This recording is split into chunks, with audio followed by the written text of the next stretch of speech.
Hello friends, this is Dr. Aditi Jain and you all are welcome back to my YouTube channel ज्ञानवारिधि। आज की हमारी इस video में हम योगा एंड मेडिटेशन जो हमारा चैप्टर चल रहा है उसके सेकेंड पार्ट को डिस्कस करेंगे। So now let's begin. Now let be clear what we are going to have in this video. This video is divided into 3 parts. First part contains elements of yoga, second contains importance of yoga, and third deals with benefits of yoga. So now let's move on. So our first part is elements of yoga. In Yoga Sutra of Patanjali, there are 8 elements of Yoga Path, namely Yam, Niyam, Asans, Pranayam, Pratyahar, Dharana, Dhyan एवं Samadhi. First part is Yam. These are ethical standards or behavioral patterns which describes how we should live our life. हमें अपना जीवन यापन किस प्रकार करना चाहिए, इससे संबंधित जो तथ्य हैं वो यम में डिस्क्राइब किए गए हैं। एंड दिस यम इंक्लूड्स अहिंसा, सत्य, अस्तेय, ब्रह्मचर्य एंड अपरिग्रह। अहिंसा से अर्थ है हमें किसी भी प्राणी की हिंसा नहीं करनी, किसी के प्राणों का घात नहीं करना, किसी को मन से भी कष्ट नहीं देना है। सत्य, हमें सदैव सत्य बोलना चाहिए, किसी भी प्रकार के झूठ का हमारे जीवन में स्थान नहीं होना चाहिए। अस्तेय से तात्पर्य है चोरी नहीं करना, हमें बिना किसी के दिए कोई सामान उठाना नहीं है, किसी का कोई सामान चुराना नहीं है। नेक्स्ट इज ब्रह्मचर्य, हमें अपने जीवन में ब्रह्मचर्य का पालन करना चाहिए, क्योंकि जब हम ब्रह्मचर्य का पालन करते हैं तो हमारे शरीर में स्वयमेव एक ऊर्जा उत्पन्न होती है और उस ऊर्जा से हमें ईश्वरत्व की प्राप्ति का मार्ग प्रशस्त होता है। नेक्स्ट इज अपरिग्रह, आवश्यकता से ज़्यादा किसी भी चीज़ का संचय ना करना अपरिग्रह है। जितनी आवश्यकता है केवल उन्हीं वस्तुओं को हमें अपने साथ रखना चाहिए। अनावश्यक रूप से किसी भी चीज़ को संग्रहित करना परिग्रह कहलाता है और यहाँ पर कहा गया कि हमें जीवन में अपरिग्रह के मार्ग को अपनाना चाहिए। नेक्स्ट हम बात करते हैं नियम्स की। नियम्स are defined as attitude towards ourselves regarding self discipline. हमें स्वयं को कैसे अनुशासित रखना है, अपने जीवन में किस प्रकार से अनुशासन को अंगीकार करना है, इसके संबंध में नियम में डिफाइन किया गया है। अगर हम बहुत सूक्ष्म तरीके से देखें तो बेसिकली ये गाइडलाइंस हैं कुछ अच्छा करने की, स्वयं को स्वच्छ रखने की और स्वस्थ रखने की। तो सबसे पहला पॉइंट इसमें है शौच। शौच से मतलब यहाँ पर शुचिता से है, क्लीनलीनेस ऑफ बॉडी। सबसे पहले खुद को डिसिप्लिन करने के लिए हमें अपनी बॉडी को स्वच्छ करना है, साफ रखना है, अपने एनवायरनमेंट को क्लीन रखना है। नेक्स्ट इन्होंने बात की संतोष, जो हमारे पास है उसी में संतोष करना। यदि हम हर चीज़ के पीछे भागेंगे, क्योंकि इच्छाएं हमारी अनगिनत होती हैं, कभी भी संतोष हमें नहीं हो पाता है, जो है उससे ज़्यादा की चाह हमारे मन में हमेशा रहती है। तो ऐसी जो परिस्थितियां होती हैं वो कभी भी व्यक्ति को शांत नहीं रहने देती। तो सबसे पहले इन लोगों ने कहा कि अपने आप को डिसिप्लिन करना है तो सबसे पहले खुद के शरीर की स्वच्छता का ध्यान रखें, वातावरण की स्वच्छता का ध्यान रखें और उसके बाद संतोष को अपने जीवन में अंगीकार करें। नेक्स्ट तप के माध्यम से खुद के अंदर ऊर्जा को जनरेट करना है और साथ में अपनी बॉडी को क्लीन करना है। क्लीनलीनेस में तप इसलिए है कि अगर आप जैसे खाना हम लोग खाते हैं अपने शरीर को चलाने के लिए, तो हमारे अंदर ये भाव होना चाहिए कि हमें केवल उतना ग्रहण करना है जिससे हमारा शरीर चल सके। खाने के लिए नहीं जीना है, जीने के लिए खाना है। तो वो शरीर के लिए तप जैसा हो गया, आपको जितनी भूख है उससे थोड़ा कम खाएं, इसको उनोदर तप कहा जाता है। तो कम आवश्यकता से कम हम ग्रहण करें तो वो तप है कि हम इसके माध्यम से भी तप कर रहे हैं। या नॉर्मल योगीज़ को हम देखते हैं कि हफ्ते में एक बार वो उपवास करते हैं, जिससे उनकी बॉडी क्लीन हो जाती है और धर्म के पथ पर भी वो आगे की ओर अग्रसित हो जाते हैं। नेक्स्ट बात की स्वाध्याय की। स्वाध्याय मतलब स्व और अध्याय, 2 शब्दों से मिलकर बना है। स्व मतलब सेल्फ और अध्याय मतलब इंक्वायरी, अपने विषय में जानना। व्यक्ति सामान्य रूप से हर चीज़ के बारे में जानता है, केवल अपने बारे में नहीं जानता। तो स्वयं को समय दें। हमारे अंदर जो सांसें चल रही हैं वो किस प्रकार चल रही हैं, हमारा शरीर किस तरह से चल रहा है, हमारे अंदर जो ऊर्जा है वो किस तरह से उत्पन्न हम कर सकते हैं, ये सब चीज़ें जानना और उसको समझना। नेक्स्ट एंड लास्ट जो नियम है दैट इज़ ईश्वर प्रणिधान। ईश्वर प्रणिधान मतलब सरेंडर टू गॉड, स्वयं को भगवान के चरणों में समर्पित कर देना इज ईश्वर प्रणिधान। Now our next element is आसन्स। आसन्स जो हम कॉमनली योगा का फॉर्म देखते हैं देट आर नोन एज आसन्स। ये फिजिकल पोस्चर्स हैं जो हम लोग प्रैक्टिस करते हैं in order to keep our body fit. जो भी आपने प्रैक्टिसेस अब तक देखी हैं जैसे ताड़ासन, वृक्षासन, नौकासन, हल आसन या जो भी इस तरह के आसन्स हैं, ये सभी आसन्स में आते हैं। एंड ये हम क्यों प्रैक्टिस करते हैं? क्योंकि उन सबको करने से हमारी बॉडी फिट रहती है। And according to Yoga Sutra, body is considered as the temple of spirit. हमारी आत्मा का घर है या आत्मा का मंदिर है ये बॉडी, और क्योंकि यहाँ हमारी आत्मा निवास करती है तो इसकी वजह से हमें इसका ध्यान रखना चाहिए। तो ये सभी आसन्स हमें करने चाहिए अपने शरीर को स्वस्थ रखने के लिए। नेक्स्ट एलिमेंट जो हमारा आता है वो है प्राणायाम। प्राणायाम पहले हम इसका एटाइमोलॉजिकल मीनिंग समझ लेते हैं। दो शब्दों से मिलकर बना है ये शब्द, पहला प्राण और दूसरा आयाम। प्राण का अर्थ है ब्रेथ मीन्स हमारी सांसें, और आयाम का अर्थ है उनके ऊपर कंट्रोल करना। जब हम अपनी सांसों के ऊपर कंट्रोल करते हैं तो वो क्रिया हमारी प्राणायाम कहलाती है। ये क्रिया हमारी पूरक, कुंभक और रेचक के रूप में होती है। पहले हम सांस को भरते हैं, उसको अंदर रोकते हैं और फिर धीरे धीरे उस श्वास को बाहर निकालते हैं। तो ये क्रिया हमारी प्राणायाम में आती है। मीन्स जहाँ हम अपनी श्वासों पर कंट्रोल करना सीखते हैं वो प्राणायाम होते हैं। बहुत सारी हमारी ब्रीदिंग एक्सरसाइजेस हम प्रैक्टिस करते हैं, योगीज जो होते हैं वो प्रैक्टिस करते हैं और हमें भी करनी चाहिए। वो क्यों की जाती हैं?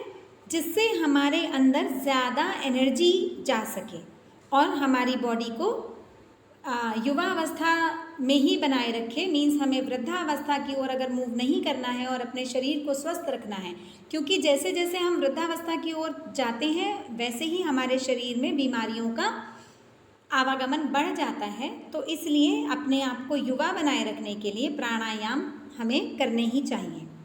नेक्स्ट एलिमेंट है हमारा प्रत्याहार। प्रत्याहार का अर्थ है डायरेक्टिंग अटेंशन इनवर्ड, मतलब स्वयं के अंदर अपने ध्यान को केंद्रित करना।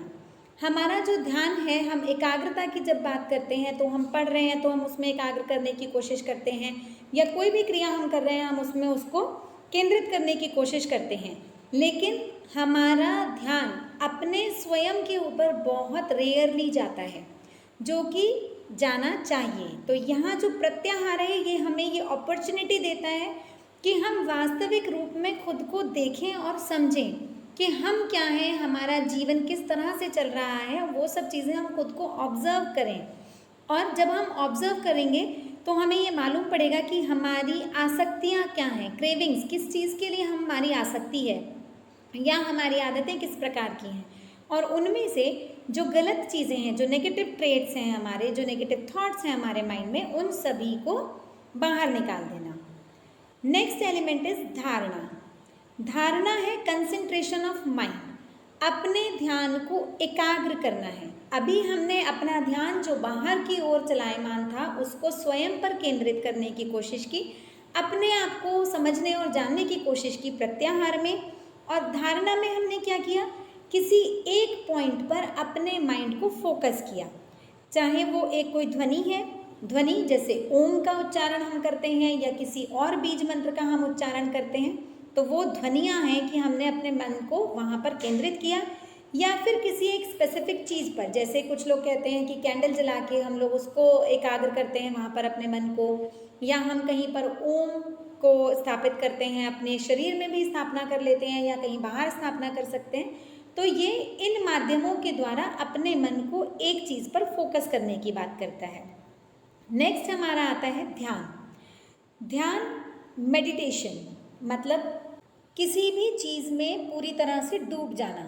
It is completely uninterrupted flow of concentration with a quiet and still mind. हमारे मन में किसी भी प्रकार की उथल पुथल नहीं होनी उस समय जब हम अपने मन को पूरी तरह शांत कर लेते हैं और किसी वस्तु पे या किसी भी चीज़ पर अपने आप को कंसंट्रेट कर लेते हैं कम्प्लीटली, तो वो जो स्टेट होती है वो ध्यान की स्टेट होती है। नेक्स्ट जो हमारी स्टेज है that is last stage and that is समाधि। ये लास्ट एलिमेंट है and this element is related with super consciousness और it can be said as a state of continual bliss और एक्सटेसी। ये एक ऐसी स्टेज है जिसमें हमें परमानंद की प्राप्ति होती है। अगर हम एक तरह से कहें कि हम ईश्वरत्व की प्राप्ति की बात करते हैं जहाँ पर, तो ये वो स्टेज है जब हमें ये चीज़ें अपने अंदर अनुभूत होने लगती हैं और हमारा एक तरह से ईश्वर से साक्षात्कार हो जाता है। Now moving towards the importance of yoga. क्यों हमारी लाइफ में इम्पॉर्टेंस है योगा की?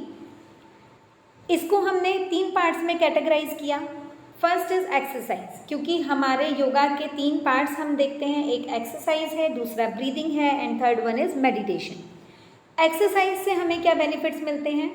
It improve circulation of blood. हमारी बॉडी में जो सर्कुलेशन चल रहा है ब्लड का, उसको मेंटेन करता है, उसको इम्प्रूव करता है। हमारे ऑर्गन्स जितने हैं उनको स्टिमुलेट करता है और हमारे ग्लैंडुलर सिस्टम को भी स्टिमुलेट करता है। इन सब क्रियाओं को करने के कारण हम लोग स्वस्थ रहते हैं, क्योंकि जब हमारी इन क्रियाओं में कहीं कोई अंतराल आने लगता है या कुछ बाधाएं आने लगती हैं तो हमारे शरीर की क्रियाएं जो हैं वो भी बाधित हो जाती हैं और हम लोग अस्वस्थ हो जाते हैं। लेकिन जब हम इस तरह के आसन करते हैं या प्राणायाम करते हैं तो उनसे हमारे शरीर में वो ऊर्जाएं बनी रहती हैं। Next is breathing. ब्रीदिंग जो हमने बात की थी प्राणायाम की, ये हमारे शरीर को ऊर्जावान रखते हैं और साथ में हमारी स्लीपिंग हैबिट्स, जिनको नींद नहीं आती है या कुछ इस तरह की समस्याएं हैं, वो दूर हो जाती हैं प्राणायाम के माध्यम से और स्वाभाविक रूप से स्ट्रेस का जो लेवल है वो बहुत नीचे आ जाता है। And last is meditation. Meditation obviously हम सब ने सुना है और जिन लोगों ने किया भी है उन्होंने महसूस भी किया होगा कि स्ट्रेस लेवल जो है हमारा वो बहुत कम हो जाता है, क्योंकि हमारा जो मन है वो बहुत शांत हो जाता है। हम खुद को ईश्वर के निकट फील करते हैं और बाकी जो ये हमारा मिथ्या जो या भ्रम हम कह सकते हैं इस वर्ल्ड को लेकर हमारा जो एक कंसंट्रेशन होता है वो सब हम लोगों से दूर होने लगता है मेडिटेशन के टाइम। तो हम इस संसार से दूर और ईश्वर के निकट जाने लगते हैं। तो वो जो हमें आनंद प्राप्त होता है वो हमारे शरीर में ऊर्जा का संचार करता है और हमें अपने माइंड को कंसंट्रेट करने के लिए और फोकस करने के लिए एनर्जी मिलती है। Now coming towards the benefits of yoga. Benefits की जब हम बात करते हैं तो सबसे पहले हमारा माइंड जो जाता है वो हमारे ओवरऑल हेल्थ बेनिफिट्स पर जाता है। कोई भी ऐसी चीज़, यदि हम कोई ट्रीटमेंट ले रहे हैं, हम किसी भी तरह की कोई मेडिसिन्स ले रहे हैं, वो सब क्यों लेते हैं? क्योंकि we want to be healthy. कहीं पर कोई प्रॉब्लम है आप तुरंत मेडिसिन लेते हैं, लेकिन मेडिसिन का एक साइड इफ़ेक्ट भी हो सकता है आपकी बॉडी के ऊपर कुछ। और दूसरी बात कि आप जिस चीज़ के लिए मेडिसिन ले रहे हैं केवल वही चीज़ आपकी ट्रीट होती है। बट अगर हम योगा की बात करते हैं तो ये एक कंप्लीट पैकेज है जो हमें पूरी तरह से स्वस्थ रहने के लिए अपॉर्चुनिटी प्रोवाइड करता है। तो हेल्थ बेनिफिट में सबसे पहला बेनिफिट हम जो इसका योगा का देखते हैं दैट इज़ मस्क्यूलोस्केलेटल सिस्टम। जो हमारी मसल्स हैं उनसे रिलेटेड अगर कोई प्रॉब्लम है या हमारे स्केलेटन में कहीं पर कोई प्रॉब्लम है वो सभी योगा करने से दूर हो जाती हैं। जो नसों की हमारी समस्याएं होती हैं, मसल्स के साथ हमारे पेन्स हैं या कोई भी इशू है, स्केलेटन से हम लोग ये कह सकते हैं जैसे स्पाइनल कॉर्ड वगैरह में हमारे जो डिसलोकेशन होती है, हमारी जो स्लिप डिस्क की प्रॉब्लम है, ये सब भी हमारी योगा को परफॉर्म करने से दूर होती हैं। Next is nervous system. जो हमारा तंत्रिका तंत्र है, जो हमारी पूरी बॉडी को रेगुलेट कर रहा है, उसको प्रॉपर करने के लिए योगा बहुत बेनिफिशियल होता है। And then it is cardiovascular system. आजकल बहुत कॉमनली हम लोग देखते हैं हार्ट की बीमारियां सबको हो रही हैं, ब्लड प्रेशर का प्रॉब्लम सबको है, तो ये सब चीज़ें हमारी योगा के प्रैक्टिस से दूर हो जाती हैं। नाउ नेक्स्ट हम बात करते हैं फिजिकल बेनिफिट्स की। फिजिकल बेनिफिट्स में फर्स्ट बेनिफिट हमारा है, it improves body flexibility and balance. हमारी बॉडी में जो फ्लेक्सिबिलिटी है उसको इम्प्रूव करता है और संतुलन को इम्प्रूव करता है। फ्लेक्सिबिलिटी इम्प्रूव होती है तो जो हमारे स्पाइनल कॉर्ड से रिलेटेड प्रॉब्लम्स हैं या हमारी और बोन्स से रिलेटेड, स्केलेटन से रिलेटेड जो प्रॉब्लम्स हैं वो दूर रहती हैं, क्योंकि जितनी ज़्यादा बॉडी फ्लेक्सिबल होती है उतनी ही बॉडी में प्रॉब्लम्स कम होती हैं। Next is it improves cardiovascular endurance. ये हमने अभी डिस्कस किया कि जब हम इन सब चीज़ों को प्रैक्टिस करते हैं, प्राणायाम को हम प्रैक्टिस करते हैं या हम लोग कुछ आसनों को प्रैक्टिस करते हैं, तो वो हमारे ब्लड प्रेशर को नॉर्मल रखने के लिए, हमारे हार्ट की प्रॉब्लम्स को दूर रखने के लिए, कोलेस्ट्रॉल लेवल को मेंटेन करने के लिए बहुत हेल्पफुल होते हैं। इम्प्रूव्ड एब्डोमिनल स्ट्रेंथ, जो आसन्स हम करते हैं या जो प्राणायाम हम करते हैं उससे हमारे एब्डोमिनल स्ट्रेंथ्स बढ़ जाते हैं, तो हमें स्टमक से रिलेटेड प्रॉब्लम्स कम होती हैं। और जब हमारा स्टमक स्वस्थ रहता है तो हम पूर्ण रूप से स्वस्थ रहते हैं, क्योंकि जितनी भी समस्याएं हमारे शरीर में उत्पन्न होती हैं वो हमारे स्टमक से होती हैं। वेट कंट्रोल, ये हम सभी जानते हैं कि yoga is the best way to keep a control on your weight. Next is improved energy level. हमारे अंदर जो ऊर्जा है वो जब बढ़ती है तो ऑब्वियसली हमारा जो एनर्जी लेवल है वो मेंटेन रहता है और हम लोग पूरा दिन एनर्जेटिक होके अपने डेली टास्क्स को फुलफिल कर सकते हैं। देन इम्यून सिस्टम जो है हमारा वो इन्हांस होता है। हम लोग आजकल देख रहे हैं कि जो लोग अभी पेंडेमिक चल रहा है तो इसमें तो हम लोगों ने इस चीज़ को बहुत अच्छे से समझ लिया है कि जितना अच्छा हमारा इम्यून सिस्टम होगा उतने ही ज़्यादा हम स्वस्थ रहते हैं। तो इसके लिए बहुत ज़्यादा कुछ बताने की ज़रूरत नहीं है, ये आप सभी ने पिछले 1-1.5 साल में बहुत अच्छे से सुना होगा कि through yoga practices we can enhance our immune system. And last one is relaxation of muscular stress.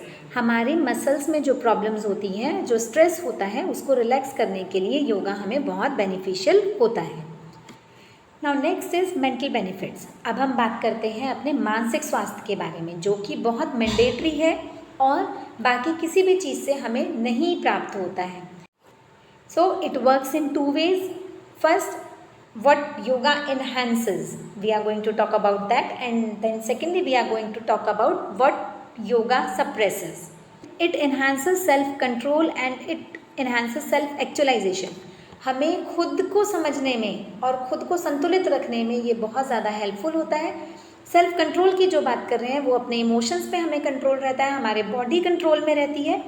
And then self actualisation की जो इन्होंने बात की कि वो हम लोगों को खुद अपने आप से साक्षात्कार होता है, हम खुद का अनुभव करने लगते हैं।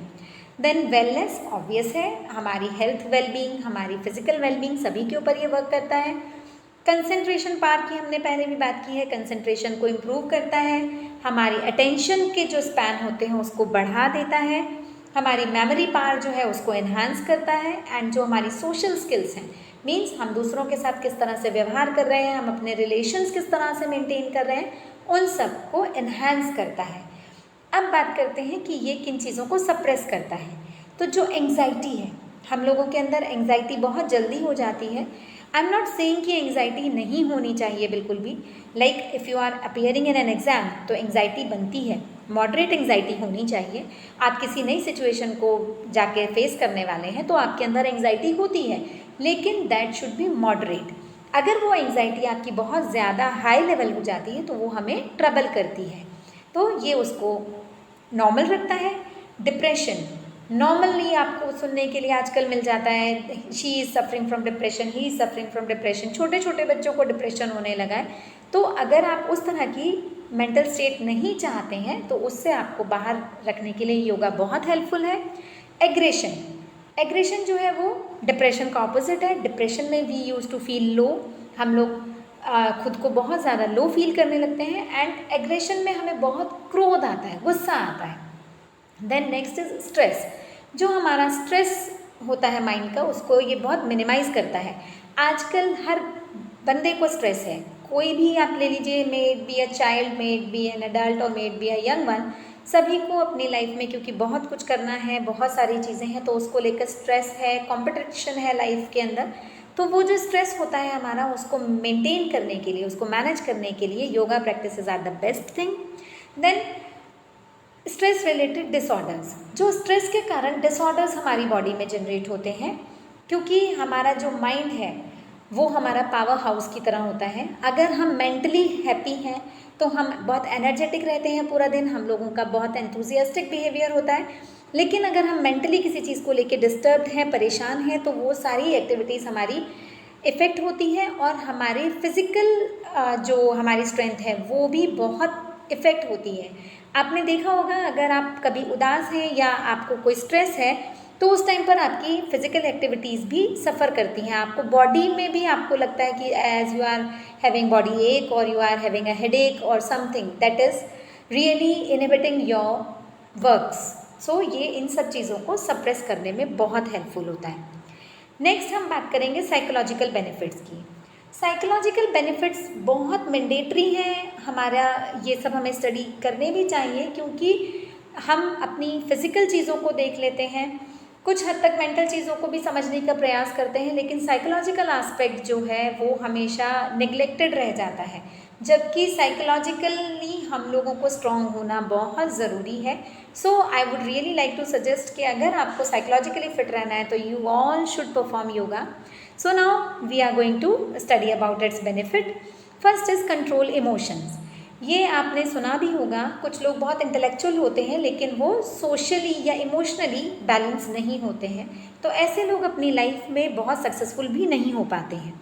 अगर हमें अपने इमोशंस को कंट्रोल करना आता है, हम ये जानते हैं कि हमें किस तरह के इमोशन को किसके सामने प्रेजेंट करना है और किसके सामने नहीं रखना है, या हमें अपने इमोशंस का जो ओवरफ्लो है उसको कैसे मैनेज करना है, तो हम लोगों को कभी स्ट्रेस नहीं होता and we are always suppose to get successful. Then better relationships. आपको कहीं पर भी किसी भी एरिया में, अगर अपनी लाइफ के आप किसी भी एस्पेक्ट को देखते हैं तो हर एक में आपके रिलेशनशिप्स आपके लिए बहुत मैटर करते हैं। तो साइकोलॉजिकली हम लोग इतने स्ट्रांग हो जाते हैं क्योंकि हम चीज़ों से खुद को पृथक रूप से देखने लगते हैं कि जो कुछ हो रहा है ये सब भ्रम है, मिथ्या है, कोई भी मुझे दुखी नहीं कर सकता। जब हम इस तरह से खुद चीज़ों को देखने और एनालाइज करने लगते हैं थ्रू मेडिटेशन, तो हम लोग बहुत पीसफुल हो जाते हैं और फिर हमें कोई भी चीज़ डिस्टर्ब नहीं करती है और हम अपने रिलेशंस को भी बहुत इजीली और बहुत केयरफुली हैंडल कर पाते हैं। Next is inner peace.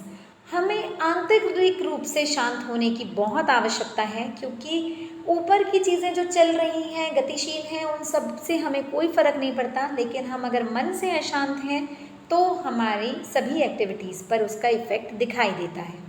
Next, relief from stress. हमारा मन शांत है तो उसके अंदर किसी भी तरह का कोई उद्वेलन नहीं हो रहा है, हमें कोई स्ट्रेस नहीं हो रहा है, और जब हमें स्ट्रेस नहीं होता तो हम बहुत इफ़ेक्टिवली अपने काम कर पाते हैं। It increases our energy level. जो ऊर्जा हमारे अंदर, हमने प्राणायाम के माध्यम से जो प्राण हमारे अंदर आए उनसे हमें ऊर्जा मिली, और ऊर्जा जब हमारे शरीर में होगी तो हम बहुत सारे कार्य बहुत ईजीली कर सकते हैं। And last is it prevents mental health. और मेंटली हेल्दी होना बहुत मैंडेटरी है। जब तक हम मेंटली हेल्दी नहीं हैं, हम किसी और चीज़ को हेल्दी तरीके से कर ही नहीं सकते, क्योंकि कहते भी है ना, एक लोकोक्ति है या एक मुहावरा है कि मन चंगा तो कठौती में गंगा। मीन्स अगर आप मन से खुश हैं तो आप पूरी तरह से सब काम कर सकते हैं। सो आई होप कि ये सब कुछ आपको समझ में आया होगा। अब हमारी जो नेक्स्ट वीडियो है that will be focusing on different philosophies and traditions of yoga, obstacles of yoga and ways to overcome those obstacles. अगर आपको मेरे वीडियोस पसंद आते हैं और अच्छे लगते हैं तो please like, subscribe and share my channel and keep on commenting. आपके कमेंट्स मुझे मोटिवेट करते हैं, मेरा एंथुजियाज्म बढ़ाते हैं। So keep on commenting and bye for now and will be meeting tomorrow. Bye bye.